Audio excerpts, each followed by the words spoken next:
Hello, good evening and welcome to Pulse of the Week on Friday, the 19th day of September 2025. My name is Kofi Asante Mensah and this is NSG News Television. Wherever you are watching us from our luxurious studios here in Accra, Ghana, we say good evening and welcome to the program. Today we'll be talking more about politics, education, security, and sometimes law or judiciary. Just after this breather, we'll go into the news update for this week, and we are treating major news bulletin here in the Republic of Ghana. So stay with me and I'll be right back. Please be with us because we are streaming live on YouTube now. Like our page and share your comment with us on that very page, NSG News GH. Just after this breather, we enter into our news update. Please stay.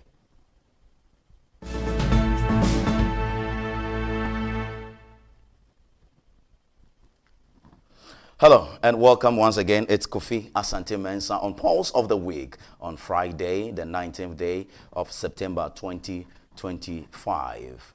And you're welcome to the headlines. We begin on the political front because NDC's Johnson Asiedu Nketia, who happens to be the chairperson for the ruling party, has explained the rationale behind the party's thank you tour following recent electoral victories.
All right, so that was the chairperson of the NDC, Johnson Asiedu Nketia.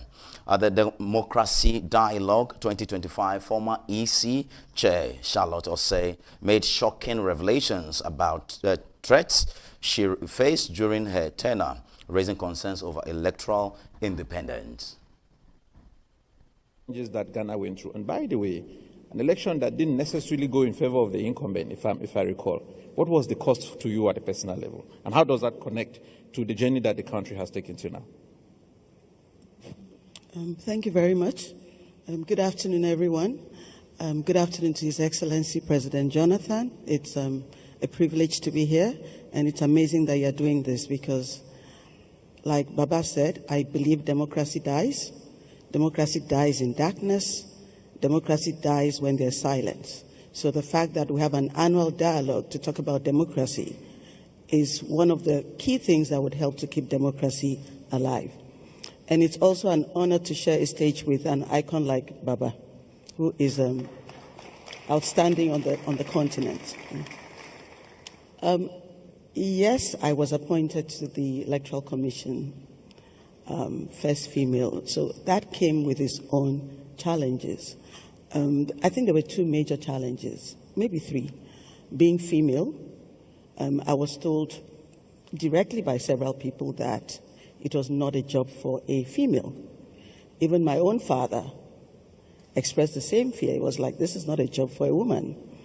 A lot of people thought I was too young, especially because I was coming after a legendary figure, Dr. Farijan, who had been there for more than 20 years. So the ageism, the sexism created their own problems. But there were also the normal... How old were you then? I was appointed in 2015. I was 46. 6. There are the usual troubles that come with chairing an electoral commission. I don't think those ones were unexpected. It's a job that everyone who's held it, I speak to my colleagues, especially across the African continent and the Commonwealth, and everybody has very similar challenges. There's misinformation, there's lies, there's attacks on everything you do. That kind of comes with the territory, so it's almost to be expected. But I think when you're a woman, it can take a different dimension. In terms of personal costs, I wouldn't say the phone calls and the pressure were the issues. Most people know I'm quite stubborn. So the kind of calls you think I received, I probably did not even receive because they knew I would not be amenable. The cost was really on a very personal level. Attacks on my family, concerns about the safety of my children and my wider family. There were a lot of lies, and so the whole fabric of the family was affected. It's either they were worrying for themselves or they were constantly worrying about your own safety. My dad was still alive at the time, so that created other challenges. There was a time that a political party mob surrounded my dad's house, that they were going to burn it down because of actions they felt I had taken. So those were the kinds of personal pressures that as a woman, as a mother, as a daughter, as a wife, as a sister, you have to deal with. So those ones were more worrying than the pressure of people calling you to say, do this. I mean, if they say do it and it's not in line with the law, it's an easy answer. I wouldn't do it because it's not in line with the law. So that didn't really bother me too much. No. Thank you very much. Is the continent suffering from a crisis of institutions? All right, so this is a subject we'll be treating more on tonight's Pulse of the Week. Let's do more updates here in the Republic of Ghana, because still in governance, lawyer Martin Pebu, who is a legal private lawyer, has described the removal of Chief Justice Gertrude Tokono as a classical example of stated misbehavior, fueling debate on judicial accountability. Yeah. You see, let's do this, Kojo. The simple matter is this: the Supreme Court has held. Okay, so 1466 is the Chief Justice. 1466. Yes, Thank you. Exactly. So 5 is the recommendation for the removal of a Superior Court judge. Right. Look, it's simple. The Supreme Court has held, okay, in 2 cases, and you even 3 because you mentioned the Irbad case. In the J2 and then in Justice Tokonu's own case, they say it's a consolidated process. It's 2. It's a consolidated process of removal as a Supreme Court judge and removal as a Chief Justice. Let me read a short dictum by Justice Dankwah in the recent one. So if that is the case, I'm wondering why they didn't take issue with the ruling of the Supreme Court when it was given, okay? Because Justice Dankwah was very clear, Amadou Dankwah, okay, was very clear that, look, this process involves the removal of the Chief Justice as Chief Justice and also as a Supreme Court judge. That's why, let me just go straight to it. It says this: I have arrived at the conclusion that this application must fail without relish, mindful of the fact that the applicant, the Honorable Lady Chief Justice of the Republic, is going through a process that may define her career on the bench as Chief Justice and as a judge. Chief Justice and as a judge is 2. Then we go to the one you read earlier, Pega. Then there is a J-Chum. I've been scrolling since I came because I wanted to get the page in a J-Chum. A J-Chum, a J-Chum case, that's Dateba. He gave the, what do you call it, the lead opinion of the... All right, so that was Martin Pebo, and a big thank you to Joy News for this very video. And we move on to, in protest politics, the NDC, I must say the NPP Youth Wing has given updates on its planned Yensro Ehunahuna, right, Yensro Ehunahuna demonstration against government policies. His Excellency Nana Addo Dankwa Akufo-Addo on the 7th of January 2025 handed power to His Excellency John Dramani Mahama as President of the Republic of Ghana after he won a decisive victory in the December polls.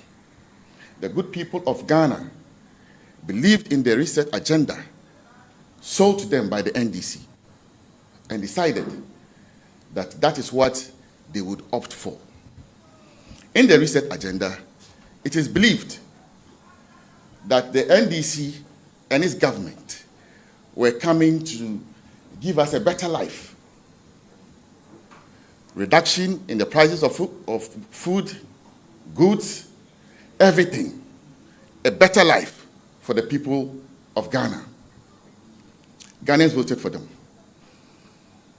Ghana was a peaceful country, doing very well. Today, I am scared to say that the narrative is changing. The story is becoming bleak, gloom. And I am not a prophet of doom. But if we continue on this parallel road, then we are on the way to Damascus. But all we patriots stand shoulder to shoulder with each other to say that we will not allow this country to be taken down a dangerous road. We have seen in the last period an evidenced pattern of gross abuse of power by the NDC government. Selective justice is taking center root in our society. And this is dangerous to the democratic ethos that we all believe in. That is why, as a party,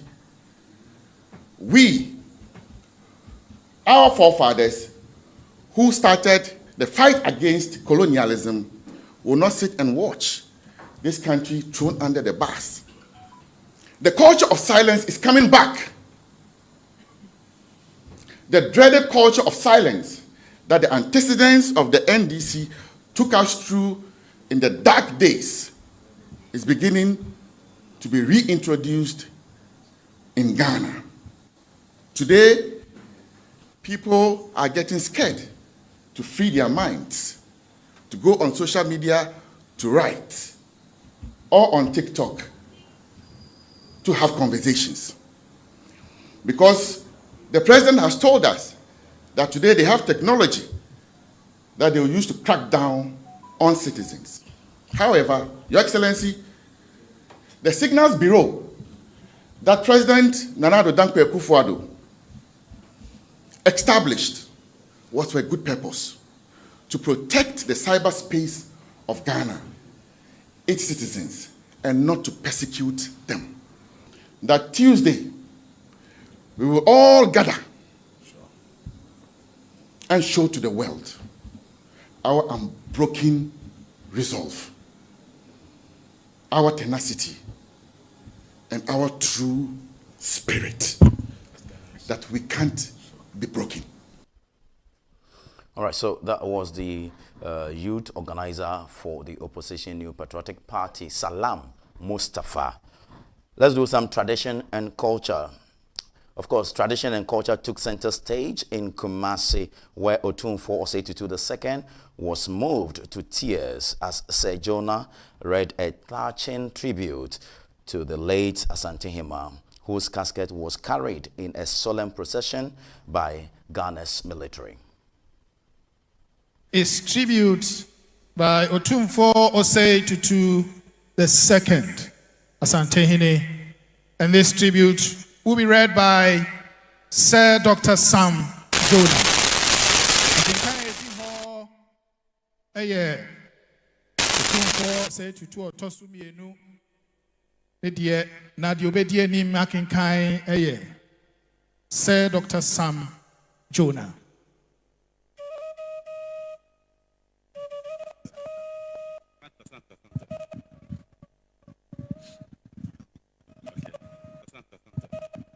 Yet never placed herself above her people. She was the voice of the women in the markets, the comfort of widows, the guardian of orphans, and the reconciler of families in dispute. She reminded us that leadership is not about command, but about care, not about domination, but about compassion.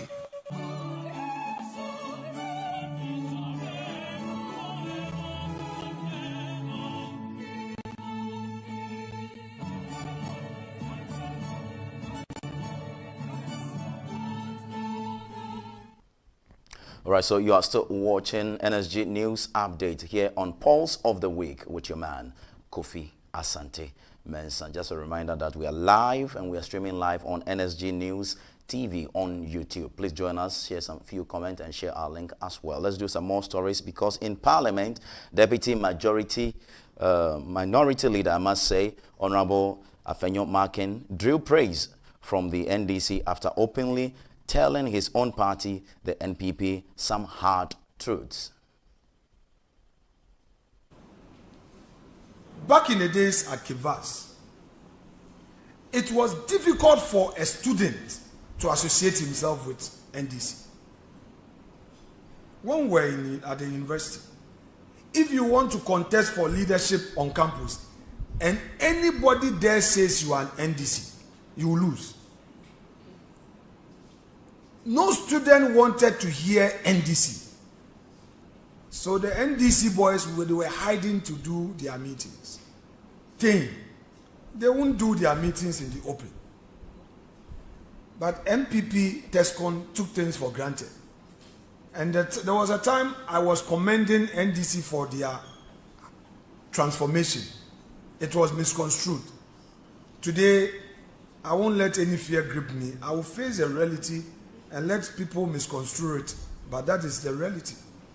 Our friends in the NDC decided not to give up. They went into rebranding of their party. They branded their party to make it attractive to students. I remember Casford Hall, my own cousin, was contesting for Casford Hall presidency. I was his campaign manager. Last minute he lost. And after the election, we were told that, there was some NDC pickup at Ogwa Hall area. And he was talking to the president. Somebody used as campaign propaganda. So that is what made the student vote against him. But today, 10 may even be popular than TESCO. Today, students are able to proudly say, I'm NDC, because of the branding. So the NDC, MPP people listening, listen well and stop sleeping.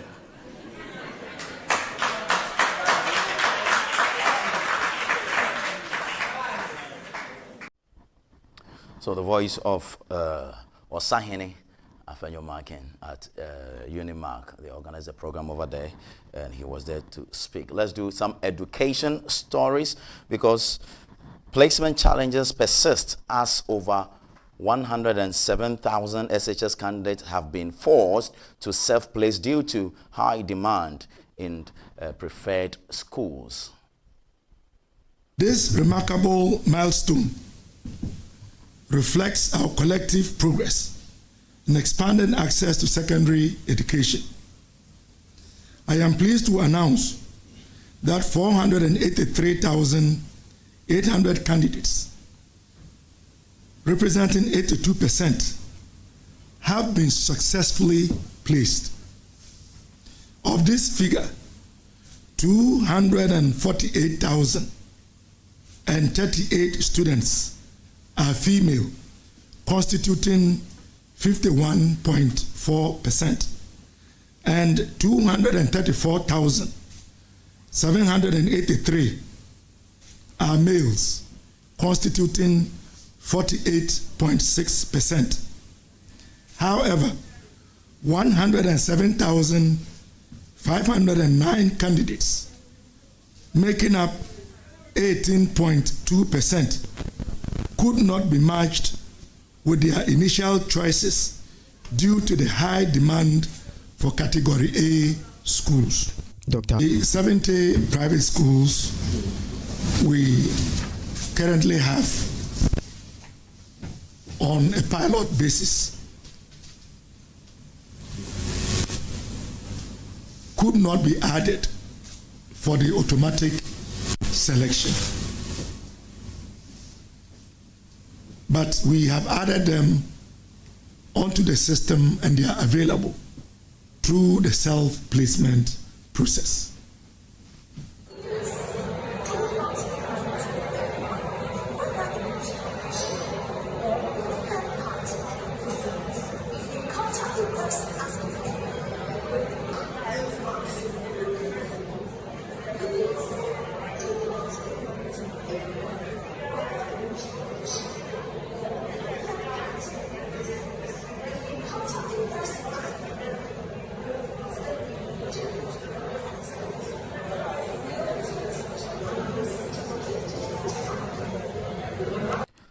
Right, so you heard the voice of Honorable Dr. Apak Abbas Clement, the Mussah South MP, who is also the Deputy Minister for Education. And we show you some scenes at the Resolution Center, how the place looks like. Let's do some diplomacy stories, because Ibrahim Mahama, Rocky Dawone, Wadimaya and other prominent Ghanaians have been granted diplomatic passport, while Ghana has also announced visa-free entry for diaspora communities attending the 2025 summit, according to the Foreign Affairs Minister Samuel Okudzeto-Ablakwa. I am also delighted to announce that as part of our efforts to promote this summit and to sustain the mobilization that we are seeing and feeling, we have decided to honor 5 of our distinguished brothers and sisters by conferring on them a special status as envoys of this summit. And in all humility, with the powers conferred on me under NLCD 155, which is the Passports and Travel Certificates Decree of 1967, these 5 very special Africans are going to receive diplomatic passports from the Ministry of Foreign Affairs of Ghana to carry out their mobilization and to continue with the good works that they have already been doing to mobilize people of African descent across the world. And I'll provide the list as follows. They are people you know very well, and you would realize that management at the Ministry of Foreign Affairs has carefully, very carefully selected these 5 compatriots. So number 1 on the list is the interesting young man, Wadimaya. Wadimaya is number 1 on the list. He has done so much to promote African tourism and to really bring the African people together, and we think that he should be honored with a diplomatic passport to further enhance his work. The second person on our list is Lady Denta Amwating, who continues to inspire many of us from the work she does all the way in the UK with her Guba Awards. And she's already the toast of the people of the Caribbean. She has a big summit coming up in Barbados. And she continues to really rally the African people across the world. And Lady Denta is very deserving of this. Number 3 on our list, who also needs no introduction and who has dedicated all his life to advancing the cause of African people, is no other person than the iconic Rocky Dawuni.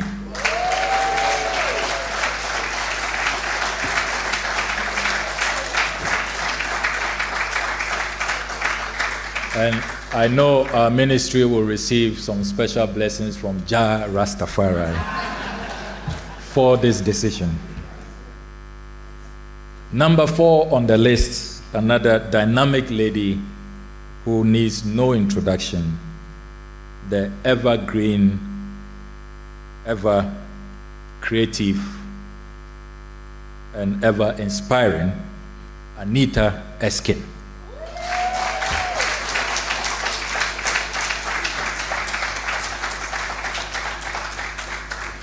Number 5, last but not the least, has a very interesting background from all of these others.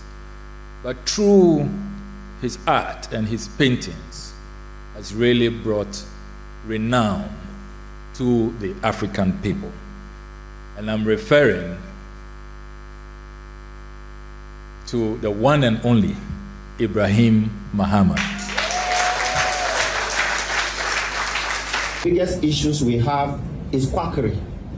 And the first part of... For the 2025 Diaspora Summit to succeed, we at the Ministry of Foreign Affairs have decided very significantly that all our brothers and sisters who indicate that they are traveling to Ghana to attend the Diaspora Summit, they will not be required to apply for visas. They will travel to Ghana visa-free. Right, thank you very much. And we'll move on to a very last story or final update for this evening. It has to do with health and security, because 4 individuals have been arrested for impersonating medical doctors, raising some fresh concerns and alarms over public safety. This presentation are dedicated to, and it takes a lot of high-risk interventions to be able to investigate quackery. I've itemized that we have had a few quacks in the system. Some of them are still under active investigation, but we have arrested 4 quacks, and they are undergoing further investigations pending prosecution with the police. The second part is that we have also had practitioners present to us forged credentials. If you want to register with us, you have to submit evidence of your having attended a medical or dental training institution or physician assistantship training program, whether in this country or outside of it. And that is recognized by the host country, and then it meets specific benchmarks. We indicated that we have had 4 such cases of forgery of qualifications. In one case, there was a forgery of qualification from Ireland and Nigeria, and this related to the spouse of a diplomat. Just to indicate, without trying to create any anxiety, just to indicate that these things know no bounds, and therefore vigilance is the key. We trust, but we verify. The Medical and Dental Council, we trust, but we verify. 28 new cases complaints from the members of the general public. In fact, some of the complainants in these cases are actually doctors themselves. We had 9 cases by the end of the first quarter. We had 10 new cases in the second quarter. And as of today, we have 9 cases. So a total of 28 new cases. I also provided update that last year we disposed of 20 disciplinary cases before us. And currently we have 18 active cases before the disciplinary committee involving 22 practitioners. Then in respect of our investigative activities, I indicated that we currently have 9 active investigative cases that are... I think that's a very good one, and those are our headlines for this week. These are major stories in this country. Just a reminder, the Teacher Education Workers Union have also indicated to go on strike, and their strike is actually beginning today. So that's just by way of our news update. Just after this breather, I get into session with my special guest on Zoom. Stay with me, and I'll be right back.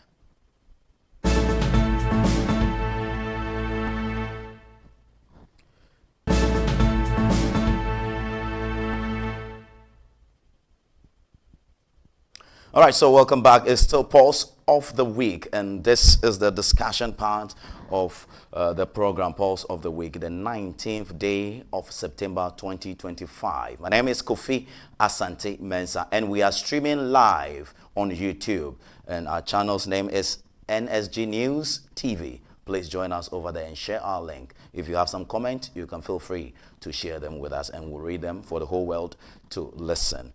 Let's get into session. Time to introduce our boss, the host of the Hot Seat exclusives here on NSG News. And his name is Mr. Eamn Liquid. Mr. Eamn Liquid, good evening and welcome. Good evening. Thank you for inviting me. You're welcome. Our second guest on Zoom is Mr. Mussah Dankwah, Executive Director, Global Info Analytics. Mr. Mussah Dankwah, are you safe in your village? I'm very safe. Thank you very much. Good to know. Let's begin. I want to take all of you, your take on what happened this week. We spent some 4 to 5 days to see the burial or the funeral of the Asante Hima in Ashanti region. What were some of the lessons you drew, or what are some of the lessons you are drawing from this colorful traditional ceremony done in Kumasi, Ashanti region? Let me start with you, Eamn. Thank you. And Mussah, thank you also for being here tonight or to share the platform with you. I must say I've been watching you on this channel, and your fact-based analysis are very profound. Thank you. Thank you. What can I say? That's our tradition. These are the things that has been part of us since time immemorial. So it is being showcased. What can I say? I can't criticize it. There's nothing much to criticize than to say, well done. If that's how it's done, that's how it's done. I know you are outside the country. When the Queen of England passed on, you saw much ceremonies, colorful ceremonies like this over there. Doing a quick comparison, how can you rate ours? The difference is that when you look at the United Kingdom, it's like it's a monarch.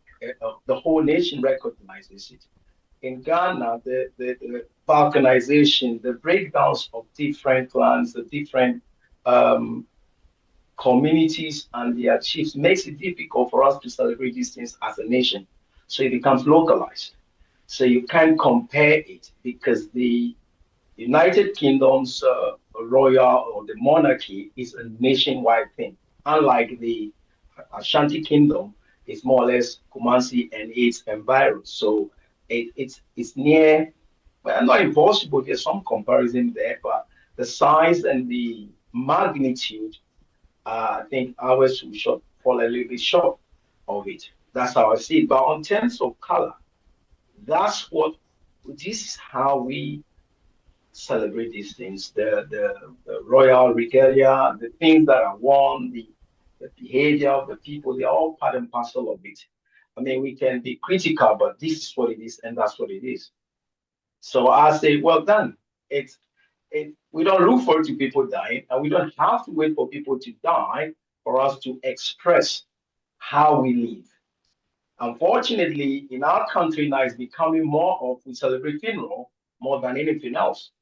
That's the only thing I would say. But this is a big funeral. I can't criticize it, but we don't have to wait for someone to die for us to showcase what is or what is not, or how we live our lives. That's right. Let me go to Mr. Mussah Dankwah. Let me pick your initial comment. But Eamn, please reflect on this question. I'll come back to ask your opinion over this. How the Asante man, out of discipline, asked the members of the Asante Kingdom, wherever you are, when they stated that people should go to sleep. Everybody went to sleep. The streets were so empty. How can we use traditional and cultural authority in governance to make sure that we have a disciplined citizenry? Let me come to Mr. Mussah Dankwah for your initials, lessons you drew from this week-long funeral. All right, thank you very much. For me, this is the second time I'm witnessing such a funeral. The first one was, again, the Asante in Eamn some few years back. And when we were young, we remembered hearing what they do when somebody like that dies, and that nobody comes out during the day or night. If you do, you'll be beheaded. And I saw the gentleman, I don't know who was dressed in a very scary way, signaling that he will chop your head off. Yeah, so really, it just brings back what yes. It just brings back what we were taught or we learned when we were growing up in the villages. But I think this time it's in a modernized way. Nobody's head will be chopped off. But at least they heeded to the advice to stay at home and nobody should come out. Let me quickly come to you. Drawing all these comparisons with the UK and our traditions here in Ghana, don't you think we can use chiefs and traditional rulers to be able to curb the menace in our society, especially Galamsey? What do you think? Of course we can. And ideally, that should be the way. And this is why our constitution gives in room to the traditional council. But the question is how effective it is. That's why I'll put it, because there's provision within our constitution for the traditional participation in governance. So the question is why we're not using it. Because the people tend to listen to their traditional leaders most of the time. I'm a royal myself. My grandmother has been a queen mother for over 65 years before she passed. And when she talked to the people, they listened. So the question should be, why are we not engaging the traditional council to enforce some of the provisions of governance or the demands or regulatory demands on governance? Because of course, if the royals should be engaged in attempts to curb these Galamsey destructive behaviors, I would think we should be able to come on top of it. But Eamn, don't you think our 1992 constitution barred them from active politics? That's the it. Reason. Or it has become a common in practices.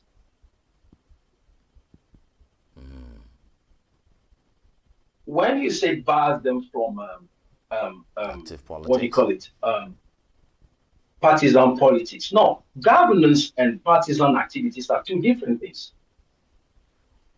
I mean, Mussah is there, he can counter what I'm saying, but I think campaigning and getting involved in partisan activities is different to managing the country. Let's be circumspect on this. And are we involving our traditional rulers in governance? I said we should, because what's the provision of the regional and the district house of chiefs? What is the purpose? just for the chiefs to gather and go home and drink water? They advise government. Good. So the provision is there. That's what I'm challenging. The provision is there. Are we using it? Do we want to use it? But you know, governments are not obliged to take their advice. But the chiefs and the kings are the landowners. They own the nation. So what do you mean by they are not obliged? That's what the Constitution says. I challenge you on that one. Right. Let me get to Mr. Mussah Dankwah. I'm just waiting to hear what Mussah have to say.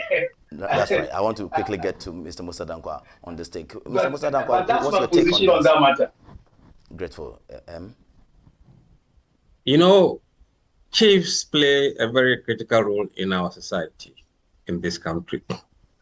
And remember, all lands are vested in the hands of the stew. So they play a crucial role.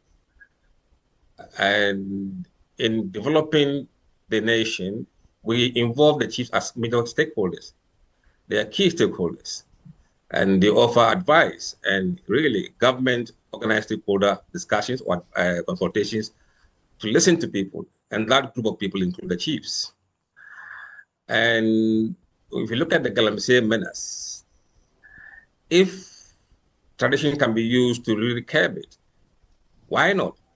But the problem is, the people who are supposed to have the land vested in their interests are also involved in Galamsey. That is what the problem is. In fact, I remember about 2 years ago, Asante admonished his chiefs who were involved in Galamsey. So they are even destood some of them. Absolutely, absolutely. So every chief, even when he sells the land or the land is sold, he still has vested interest in the land and how the land is used.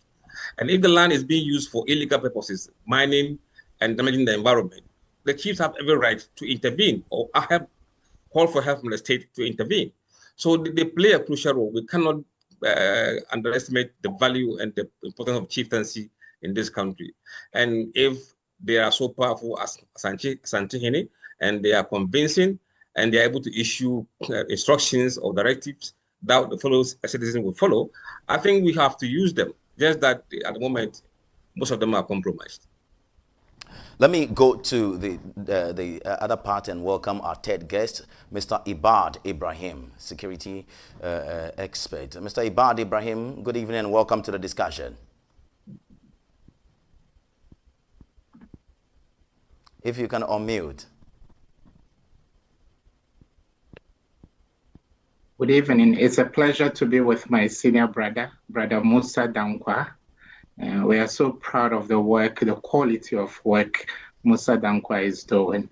And the sky is only the beginning point, not the end. We wish you the very best. And let me tell you, that's my boss, Eamn, all the way in the UK, joining us for today. You're welcome too. Mr. Irbad Ibrahim. He said I'm his boss. I'm not sure what he's saying. I'm not too sure about that. I am one of the executive hosts on this channel, and I look forward to sitting with both of you for a very elaborate and constructive discussion for country building. And we can't wait to see you and host you here, sir. Mr. Irbad Ibrahim, let me come to you quickly. We are looking at what happened this week, about 5 days being used to celebrate the Asante Hima. We are drawing some lessons. What would be your initial comments on what you saw on television in Kumasi? Just as my seniors have indicated, the chieftaincy institution continues to play a very important role. But the white man bequeathed to us certain governance practices that stripped our chiefs of some of the authorities they used to wield. So today, when a chief says he is going to banish you, you can challenge him in court, for example. If you get a summons from the palace, you can decide not to go. So those are some of the unintended consequences of democracy. But that notwithstanding, just as Senior Mussah Dankwah has indicated, they are an important tool. They wield a lot of historical significance. Recently, I chaired the reconstitution of the Board of Governors of a school here in Ghana, and I was impressed. They included someone from the chieftaincy institution. They called him the historical interest or land interest. They had a nice way of christening the role of that individual because lands in Accra are owned by families. So we need to have that escalated to the national level. And the regional houses of chiefs and the national house of chiefs, their roles only ceremonial? Do they put on nice regalia, put on their chow chow, and then sit in council? Or what is the engagement? What is the interface between the populace and the various regional houses of chiefs? Look at the ethnic conflicts we have dotted across the country. We can't surrender everything to politicians. Politicians cannot solve the whole of our problems. So much as Asante continues to lead the trail, much as Asante continues to show that great example. In fact, we're all proud when Otumfuo Asante was the only African king that was invited for the coronation of King Charles in the United Kingdom.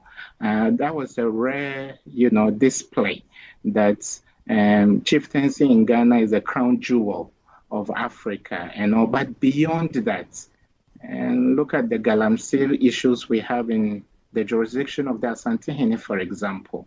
And then do we call in the Otumfuo to resolve conflicts when they are completely out of control? Or we can involve our chiefs at all levels, sub-chiefs, paramount chiefs, and those we have come to like as kings. We call them as kings, some of the major chiefs we have currently. And why don't we involve them in the decision-making, in the policy formulation, and so that we don't go fire quenching all the time. We wait for things to spiral out of control, then we call on Eamn and Nananum to come and resolve the issues. So I wish for greater engagement and participation from our chieftaincy institution in many of the decisions we take as a country. Thank you very much. I was billed to have lawyer Martin Pebo, lawyer Anoche also join us, but they're a little bit busy. They can't join us rightly. But I have a video of lawyer Martin Pebo. I want to have it as an insert, and then we'll move to our next subject of discussion. Please watch this, and I'll be right back to discuss with you. Yeah. You see, let's do this, Kojo. The simple matter is this. The Supreme Court has held. Okay, so 1466 is a Chief Justice. 1466. Yes, thank you. Exactly. So 5 is the recommendation for the removal of a Superior Court judge. Right. Look, it's simple. The Supreme Court has held, okay, in 2 cases. And you even 3, because you mentioned the Irbad case. In the J2, and then in Justice Tokonu's own case, they say it's a consolidated process. It's 2. It's a consolidated process of removal as a Supreme Court judge and removal as a Chief Justice. Let me read a short dictum by Justice Dankwah in the recent one. So if that is the case, I'm wondering why they didn't take issue with the ruling of the Supreme Court when it was given. Okay? Because Justice Dankwah was very clear, Amadou Dankwah, okay, was very clear that, look, this process involves the removal of the Chief Justice as Chief Justice and also as a Supreme Court judge. That's why, let me just go straight to it. It says this. I have arrived at the conclusion that this application must fail without relish, mindful of the fact that the applicant, the Honorable Lady Chief Justice of the Republic, is going through a process that may define her career on the bench as Chief Justice and as a judge. Chief Justice and as a judge is 2. Then we go to the one you read earlier, Pega. Then there is a J-Chum. I've been scrolling since I came. I wanted to get the page in a J-Chum. A J-Chum, a J-Chum case, that's Dateba. He gave the what do you call it, the lead opinion of the Supreme Court, and Justice Ofekufu and the rest concurred. Okay, of course, Justice Ofekufu later on wrote a small opinion where she stated her misgivings about the nebulous nature of stated misbehavior, asking that there should be more flesh, and also in terms of the procedure, okay, more flesh. But generally, she concurred with Justice Datiba.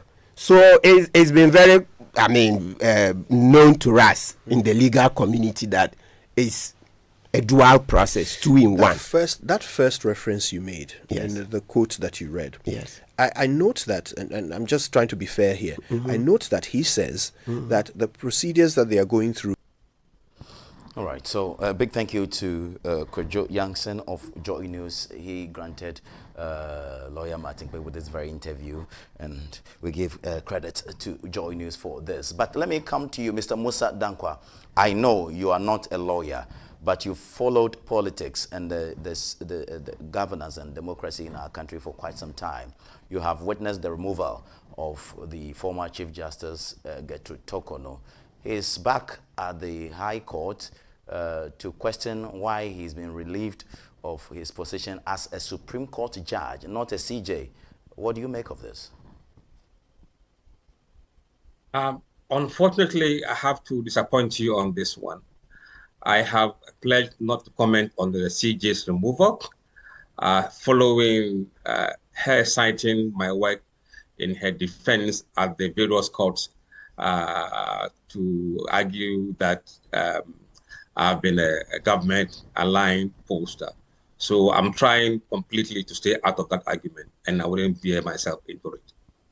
That's fair, but I can tell the CJ that's a flawed argument. Let me come to you, Mr.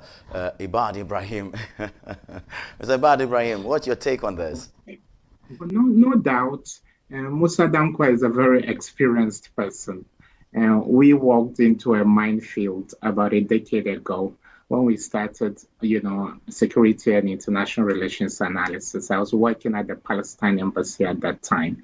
I had privileged information on the Gitmo tool, but I was too young and naive at that time.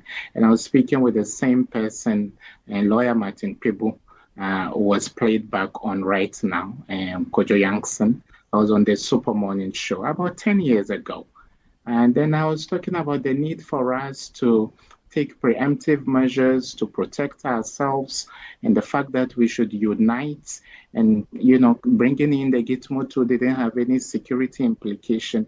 Then I slipped and then let out the fact that the Americans, and of course at that time I was connected with the Americans at the American embassy, and the Americans had duly informed an opposition leader at that time. So people were feigning ignorance for political points. And so as young as I was at that time, my age was brought to question, my credentials. So I really appreciate the maturity my senior brother, Mussah Dankwah, is showing. Politicians, no matter how, good your work is, any comment you make that makes them look bad at the polls, you will bear the consequences. And I was on a program on the day of the by-election, and people were, getting at Brother Mussah Dankwah. I said, no. Please, he's doing a great job for the Republic of Ghana. You may disagree, but you can't bring to question the quality of work. Mussah is now going beyond Ghana. Actually, you can be a pollster for any part of the world. So I can only wish my senior brother well. There are things you really, genuinely have a very nationalistic position on. But if you share that opinion, there are wild, party boys that will be unleashed on you. Even your wife will be wondering whether you are actually a husband, because the way they would run you down. So Mussah can continue to walk the tightrope so that all these people who don't mean too well for Ghana don't put, any blockade on his work that he's doing for the Republic of Ghana. On the Chief Justice, right? I have taken my ambassador to a Chief Justice before. There's a nexus between security and the justice delivery system. But unfortunately, in this part of the world, there seems to be judicial selectivity based upon which docket is being dealt with. And I believe our mother, the Chief Justice, is only a victim of circumstance. I believe that too much power is vested in the executive arm of government. When the stroke of pen from the president can decide the fate of a chief justice, then it brings to question the checks and balances these three arms of government are supposed to serve. So I'm neutral on this issue. A slew of accusations or allegations were made against her mother, and she escalated the issue to the ECOWAS, humanitarian court to seek redress. But I was wondering, even if she won internationally, who would approve her budget to operate here in the Republic of Ghana? It would be the same appointing authority that is seeking an exit. It is just like Dampare, the IGP. I saw people demonstrating why the president had asked him to go on retirement. So even if you reinstate him, and my lecturer, Professor Kwesienin, and others went to court, and I believe it was a good academic exercise. But beyond that, there would be love lost between the appointing authority and the one who is foisted on them with the law. Because if the law says you can't summarily take away an IGP or a chief justice, yes, of course, the person can be reinstated by the courts. But eventually, the budget is going to operate, is going to be approved by the same appointing authority. So I but believe you have no power to say you won't approve that budget because the Constitution grants you the nod to approve those budgets. You can't say no. We have many ways of circumventing, constitutional, roles or responsibilities. Okay. Please don't forget an anti-LGBT, act went to the table of the president, and the president decided not to sign. Actually, when in fact by law the president is supposed to sign. He cited that there was a case in court, so until that case is relinquished, he can't sign it. That was his explanation. Well, the point is that politicians always, you can have your say, but they will have their way at the end of the day. And so I felt that her mother could have, in dignity, walked away from the job. And there are many ways you can serve the Republic of Ghana. She could have taken up other roles, a Council of State member and others. But for her to fight back, that opened her up for more, accusations and all that. But I think Mr. Irbad, you don't think it is also good for education or judicial education, the way she is frontally fighting this? She cited that in one of her press conferences that a president doesn't need to be set this way. So just as we've had in the past few years, every party coming with its own electoral commissioner. We don't want a situation whereby every political party that wins comes with its own chief justice. So I think it was a good, legal exercise from her, but the collateral damage on her person, on her family, and all that was quite damning and devastating, unfortunately, Kofi Asante. Mr. Eamn, Liquid, let me come to you. Considering the fact that the first time this was done was somewhere in Cromer's time, in 1963, and the Fourth Republic, 2025, we have the nerves, John Dramani Mahama, to sack the Chief Justice from office. Now she's up in arms. She says, I can't be, for want of a better expression, the headmaster. You sack the headmaster. If I still want to teach in the school, you say no. Why can't I be a Supreme Court judge, if not the leader of all justices as Chief Justice? Yeah. First of all, just to also comment on the fact that Mr. Dankwah's work has been meddled with this partisan politics and Ghana politics of search and eat and bite and everything that comes with it. It's rather unfortunate that our institutions then tend to be kind of, I don't want to use the word witch hunt, but prevented from functioning because these are the systems that help, or individuals that help us to actually become a formidable country, governance, and everything that comes with it. So it's rather unfortunate that it's gone that way. But to come to the Chief Justice's case, as you said earlier, I'm no lawyer, but the question is, being a Chief Justice and the Justice of the Court, what is the process? What's the procedure? Does one act means the other is affected? These are just common sense questions we have to ask. Someone said one of the ways to survive in Ghana is for you to become a lawyer so you can play the system. That's what somebody said to me. So everybody wants to become a lawyer. So are they playing the system? What is the provision? Is it possible that she could be removed as a Chief Justice and still function as a Justice of the Court? Those are the questions. So, but unfortunately in our country, even the police functioning, someone is going to make it a partisan argument. So everything has become a gray area. There's no clarity on what is or what is not. For instance, a few minutes ago, we're talking about the Council of Chiefs, how they should function. And now it seems like they're just ceremonial heads. That's the only few things that I can say about this Chief Justice issue. Because look, it has become history. There was a gentleman that was on NSG News previously with yourself who argued the fact that we should give Muhammad the benefit of the doubt that he has actually been followed the process. His predecessor, Nana Akufo-Addo, didn't. He just take whoever is brought to him, just keep that. He didn't go through the process. So the argument of what is done is right or not, it's not the issue.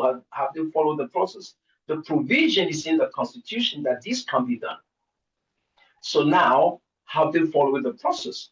If we are now going to argue the fact that the findings were unfounded, there's a different argument. That's where I will leave it. If she wants to fight it, it just leaves a precedence for us. It helps us to make reference in the future. This has happened before. This is what she has done. It will inspire people. You give courage to people to challenge authority. So I think whatever dent it may leave on her image as a person of the Supreme Court, I think it creates the situation for individuals to find it in themselves to fight and challenge government and authority, because in Ghana, it seems like those in authority, they are God personified. We are not allowed to challenge them. So I think for encouragement and for each and everyone to be able to stand and say, okay, I don't accept this. There's reason for me not accepting it. I'm challenging it. I think it's good for us. So let's see what comes out of her challenge. All right. Thank you very much. We'll move to a very final last two subjects for discussion this evening, and we'll call it an evening. The very next subject has to do with democracy. Is democracy dying in Africa? We have seen several military takeovers and how the youth applaud the military coups and what have you. And this very week, I think on Wednesday, former president for Nigeria, Mr. Goodluck Jonathan, was here in Ghana to organize what we call the Democracy Dialogue. There have been a lot of fallout from that very program. But the key question is democracy dying in Africa? I would love to start with you, Mr. Mussah Dankwah. Is democracy dying?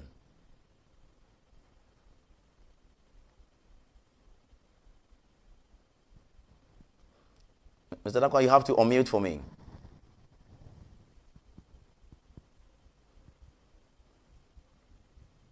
Yes, sorry about that. Right. You know, democracy is under attack, not just in Africa, but across many places in Europe and America. So it's not just in Africa. I mean, if you look at what happened in the last few years in the Sahel region, where we have Mali, Niger, Burkina Faso, and Guinea overthrowing their own civilian government and installing military rule. And people were quite applauding it. In fact, around that time, there was a survey that was done in Ghana, and we assessed people's view regarding democracy. We asked them whether democracy is military rule is sometimes a solution to our issues in Africa. 55% of them say yes. Sometimes it's good to have military rule in Africa. And that was frightening. Why? It's because, look, those who have led democracy in Africa have not really lived up to expectation.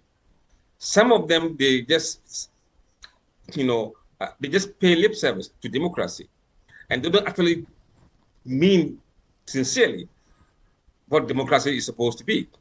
And we've seen that in America recent times. I mean, United States government is nowhere near anything you call good governance and democratic process, because you see what they're doing. They're doing there, interfering with the judges, interfering in so many institutions that are supposed to be independent. Democracy, you can't pick and choose. So if you look at what is happening elsewhere, I think we are better off in Africa if you look at democracy in Africa now than even United States of America. Yes, we have some few bad ones, but those that are already practicing democracy, they are doing it to their best of our ability. There'll be flaws here and there. We'll fix it as we go along, but there's no better rule to have for a country than democracy, where you can say your mind and not be arrested, not be caged. You can engage in dialogue and discussion, not be caged. And when you have true democracy and the voice of people really permeates, you have good governance. It's only when those governing us tend to put sticks in their ears, that's when people revolt and really rise up against the system and try to engineer overthrow of the regime. So I think by and large, we're not doing bad, but we can do better. Mr. Mussah Dankwah, you made mention of some 55% of respondents saying they love it military way or in a cool way. When was this survey done and where? I think 2023. I will share the report with you later on. I mean, it was scary. I'll be very happy. It was during the time when Mali and Niger were just going through their military regime changes. And we asked voters whether they support. In fact, it was the time that ECOWAS was planning to send military intervention in Niger. So we asked them whether they support the action of ECOWAS intervening. And then we did also ask them whether they believe that at some point in time, military rule is a solution to problems in Africa. And they said yes. And those respondents were here in Ghana, or it cut across? Yes, Ghanaian voters. Ghanaian voters. You know, when on the 7th of January, when John Mahama, His Excellency, was being inaugurated, the Burkina Faso gentleman, Ibrahim Touare, was around. And the kind of rousing applause he received. Mr. Irbad Ibrahim, what do you make of it? Is democracy dying? I agree with Senior. They say the proof of the pudding is in the eating. We've been at this system for the past 30 years and some change. And Ibrahim Traore, a young-looking person, he's young actually in age, he has become more of a superstar. And social media is projecting him. He seems to be a dyed-in-the-wool Pan-Africanist and all that. So in intelligence circles, we've actually, as consultants, we've actually deliberated on how we can insulate Ghana from his popularity, not in a negative sense. I think he's more of a reincarnation. I don't believe in reincarnation, but in terms of the ideals he stands for, it's like Thomas Sankara 2.0. And we know the relationship that existed between Jerry Rawlings and Sherman Rawlings and Thomas Sankara. So there may be a spillover of that popularity. So now, no wonder the findings of Mr. Mussah Dankwah point to the fact that people are thinking, could this be our eureka moment? That we've experimented with democracy every 4 or 8 years. We ask a government to leave and then we replace it with another one. There is no developmental continuum. Somebody starts the building from foundation, gets to lintel, the next government abandons it. The vision of a previous government is not, seen through and all that. So on social media and in some of the interactions that Mr. Dankwah's team has had with respondents, there is a feeling that maybe an alternative will serve our purpose better. But this is the caveat. It's like we've left one Frankenstein and we are embracing another one. I'll explain. Many democracies in the sub-region are thoroughly pro-West. So a loss for France in Mali, Niger, Burkina Faso, it's not a win for Africa or Pan-Africanism automatically. It's a win for the Far East. It's a win for China and a win for Russia. So that is where I have a little reticence or reservation about the Traore factor and his popularity and the fact that there could be a spillover.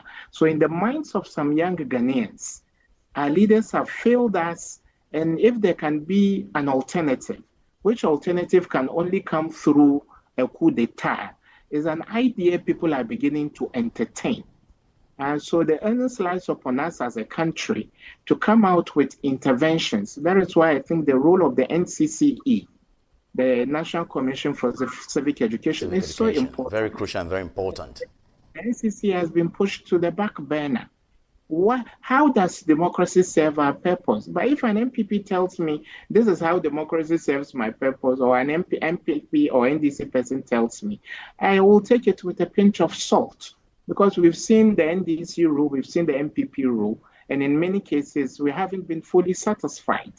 And so I think we are walking a very tight rope, and I believe our intelligence agencies and all the groups we have, the constitutionally mandated groups, should be up and doing, so that there will be more public awareness to, not to say to invalidate Traore, but to tell people that we can still get the good roads through democracy. We can still get the good hospitals through democracy. And the fact that the government is toppled, it doesn't mean that the military junta that comes will serve the purpose any better. There have been examples in Africa, like in Egypt. Right. Sisi came in when Hosni Mubarak had been there for over 3 decades. Sisi just removed this military gap or military fatigue and has put on a suit and is ruling for years on end. And in La Côte d'Ivoire, neighboring La Côte d'Ivoire, there were accusations that Alassane Ouattara was going to be any different. Alassane Ouattara has come, he's going for his 3rd term. So there are no assurances, there are no guarantees that if we topple the current system, the alternative will serve us any better. But I agree with the findings of Senior Mussah Dankwah that young people, especially people who see and read about what is happening in Burkina Faso, are beginning to entertain the idea that a coup may serve the Republic of Ghana and its people better. I'm coming to you. What is democracy if I can't get water to drink? Galamsey is spoiling all water bodies in our country. What is democracy if I can't get good roads? What is democracy if there is no bread and butter? I'm insecure. What is democracy? What type of democracy is this? If military can provide all of this, stop Galamsey one time and get the roads done, why not? And the military provided, as Mr. Ibrahim said, it looks as though the military can. But when the individual becomes power drunk, where this person is the high and the lord of everything, it becomes a challenge. Yes, democracy is good, but the question is, have we successfully instituted democracy the way it should be in our country? Some of the challenges for me personally that is causing people to lean towards military rulership is regulatory enforcement is almost absent in our country. Partisan politics override those things. When it comes to developmental project infrastructures, when contracts are awarded and individuals do not deliver it to the standard required, nothing happens. The people can see it. They feel the heat. So it's not like the, the military provision or option as rulership is the desired or the ideal for the people. But like you said, Traore now he's become like the king of Africa.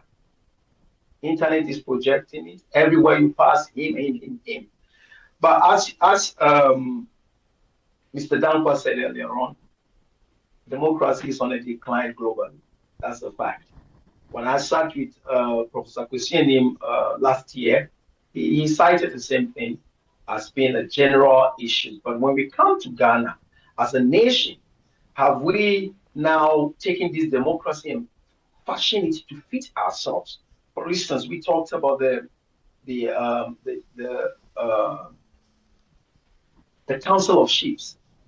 Those are things within our democracy that makes it different to other nations.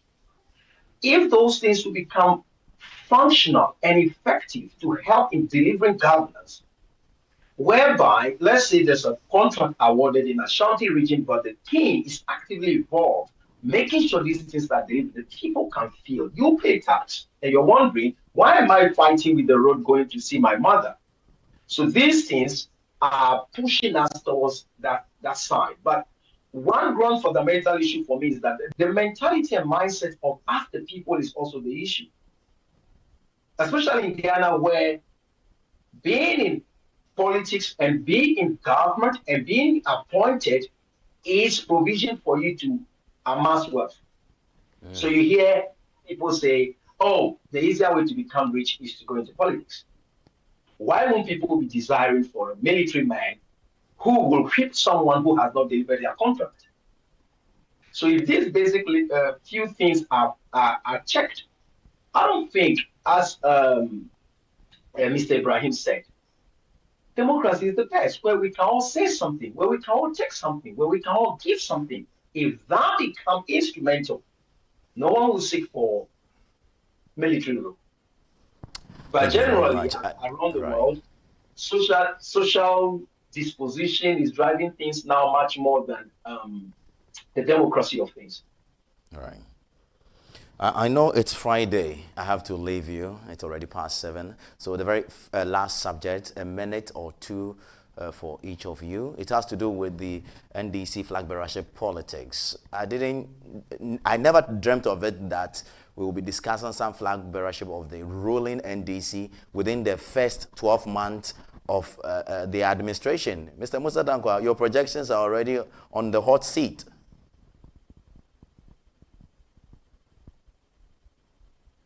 Mr. Mussah Dankwah, you have to unmute for me, please.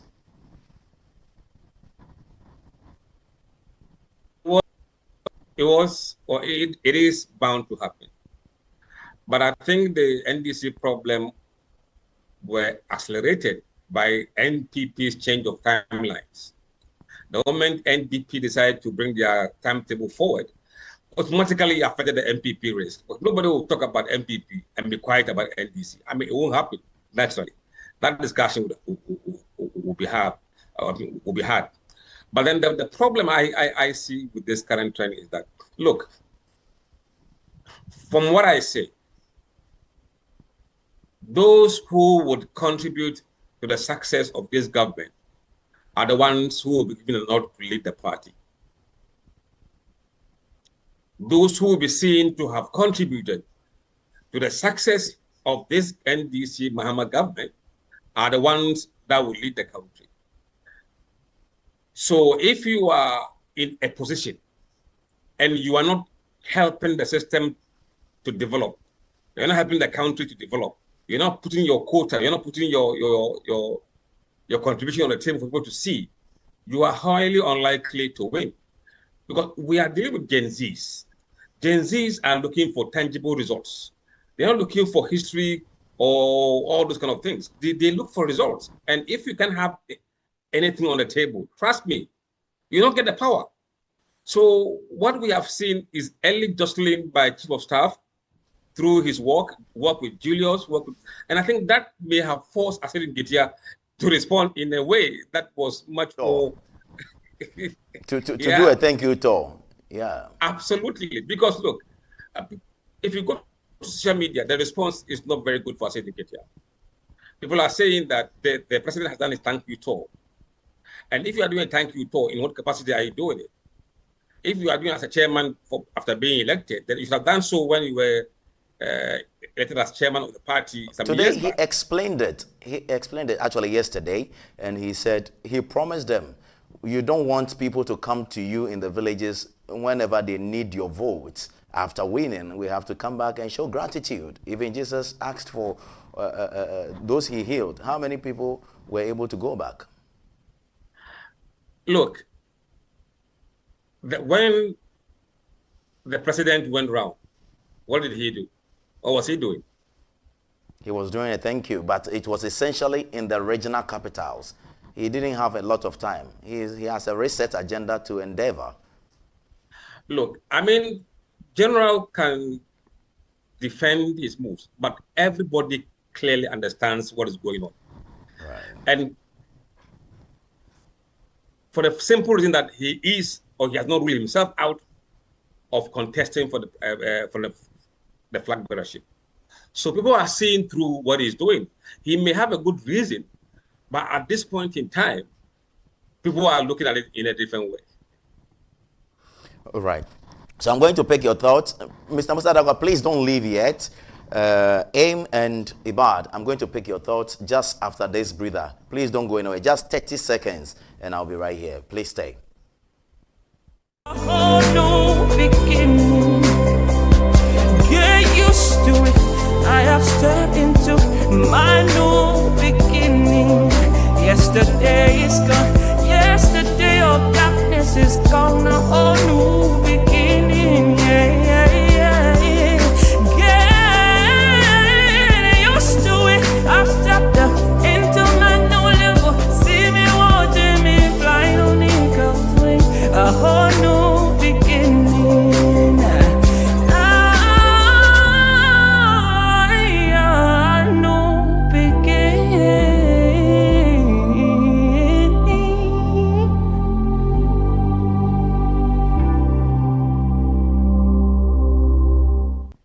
All right, so that's New Beginning by Zeba. You have to go out there on YouTube and find it, watch it, download, and watch it many times, or stream it. All right, so welcome back. It's still Pulse of the Week with your man, Kofi Asante Mensah. And this is NSG News TV Live. We are streaming it on YouTube. And time to welcome our guests back again. Maybe the next 5 minutes will be done and call it an evening. Mr. Irbad Ibrahim, let's get your opinion on this. We are awaiting the presidency of Johnson Asiedu Nketia or Julius Debra by 2029, January 7. I think the best person to tackle this is Mr. Mussah Dankwah, and I believe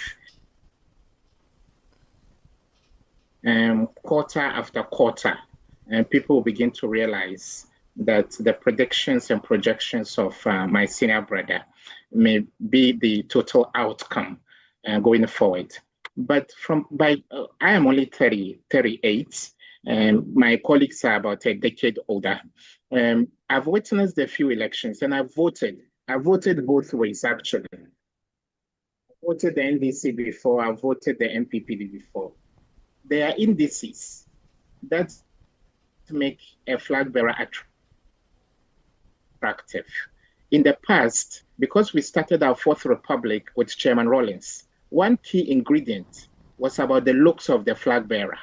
Right. So when we were young, if Mussah Dankwah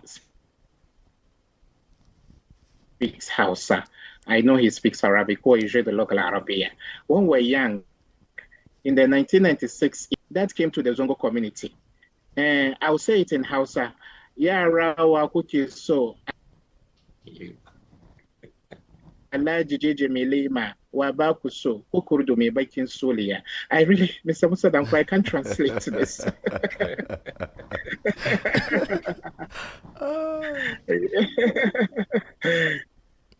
Mr. Mussah Dankwah, you want to help him?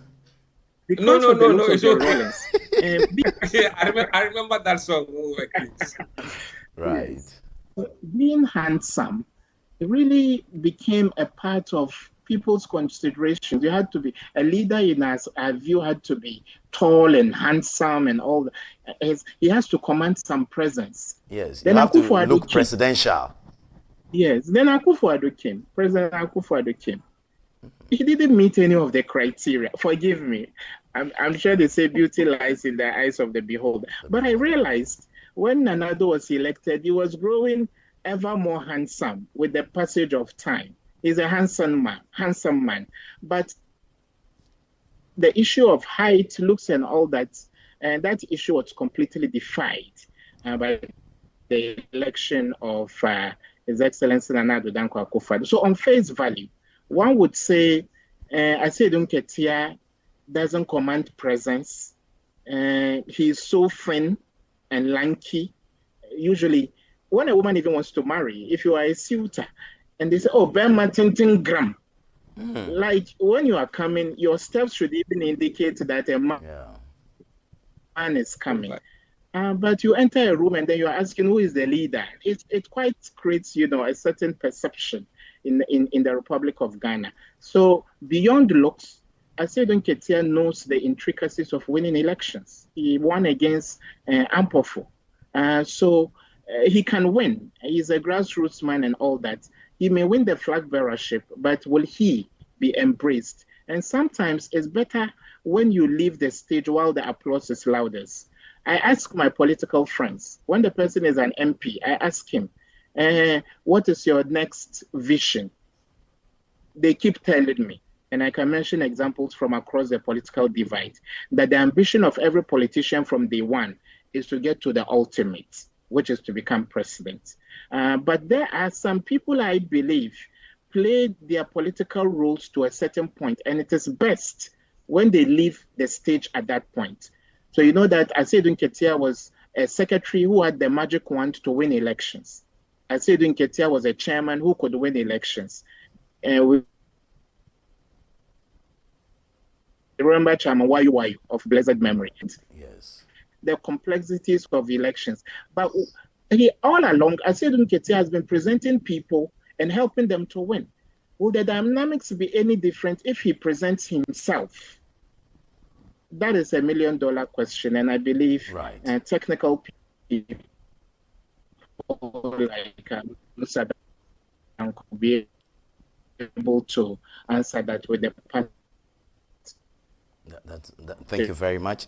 Your line is going bad over there, but it's good we are winding down. Eamn, let me come to you. Would you go beyond the looks, or you would take a good look at the person by way of looks before you vote? But I thought they say a man must be ugly and fearful, if possible, smelling. So what's the matter here? It should be more about who can do the job, who has the authority figure, not in looks, to command people to do things, and they do them. So if it's Asiedu Nketia, so be it. We have to come to the point where our choice of leadership is purely on merit based. We have to move beyond, oh, it is my turn. Okay, if it's your turn, but you can, we should still give it to you. You see, so if the credentials and the experience suggest that he's the one that can do the job, let's see what happens. I mean, I was looking at something, I was reading here that Asiedu Nketia and Julius Deborah emerged as key contenders for the flag bearership. But yes, it should go beyond the looks. It doesn't matter if the person is limping. That brings to mind the gentleman that came to Ghana to conquer and build the Elmina castle called Don Diogo de Azambuja. He's a cripple man.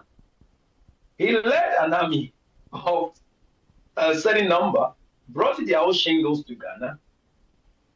While they were fighting the locals, they built that fort in some number of days, according to the records I have seen. So we should go beyond the looks. It should be more about who can do the job. As I've said, they say a man must be ugly and fearful. If possible, I just have 1 minute to go. So And I know it's Friday. I don't want to keep you so much. How I wish you were with me here in the studio so I can just shake your hands and say a big thank you for making this happen. God bless you, Eamn, all the way in the UK. And being in the village and having responded to us is so much good for us. Thank you very much, Mr. Mussah Dankwah. Thank you so much. Mr. Irbad Ibrahim, I saw you were lecturing or you were granting another interview over there, but you were still keeping in touch with us. God bless you, Mr. Irbad Ibrahim. Yes. Absolutely. Thank you very much. And this is how we come to a close for today's program, 19th of September, Pulse of the Week. My name is Kofi Asante Mensah, and I've been in discussion with Mr. Mussah Dankwah, Executive Director for Global Info Analytics, and also Eamn Liquid, who happens to be the host for the Hot Seat exclusives here on NSG News, all the way in the United Kingdom. Mr. Irbad Ibrahim, who is a security analyst or a security expert. Thank you very much for being there for us and watching us. And I'm sure next week, Wednesday, we'll be here with Pulse of the Week, the midweek edition. My name is Kofi Asante Mensah. It's a bye for now. A whole new beginning. Get used to it. I have stepped into my new beginning. Yesterday is gone.